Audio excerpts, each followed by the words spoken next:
الاهلي متصدر الدوري بعد 7 مباريات، 15 بونت. الزمالك برضو 7 مباريات، 14 بونت. بيراميدز 14 بونت. ايوه هو فرق بونت بس الدنيا تمام، يعني انا متصدر كده كده.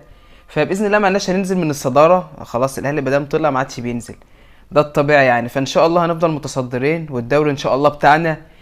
ونقط النهارده اللي انا جاي عايز اتكلم فيها، اداء الاهلي النهارده ايوه مش احسن حاجه، بس كويس عن الماتشات اللي فاتت. النهارده كولر لعب باللي هيكسبه، انت فاهم، اللي هو انا ما عنديش حلول كتير، فانا هلعب باللي عندي. وفعلا ده اللي عمله، حط اللعيبه في تمام في مراكزها، ظبط الدنيا، لعب بطريقه 3-4-3. ايوه طريقه اول مره يلعبها، طريقه الاهلي ما بيلعبهاش كتير، نادرا الاهلي لما بيلعب بالطريقه ديت. بس ده اللي عنده، قال لك انا ده اللي عندي، ده اللي انا هلعبه. وفعلا كولر النهارده بيكسب 2-0، وكان ممكن اللاعيبه تجيب 3 و4 و5 و6 اللي هما اهدار الفرص. اللعيبه النهارده اللي كان عاجبني النهارده في شكل الاهلي، ان الاهلي انت فاهم قصدي.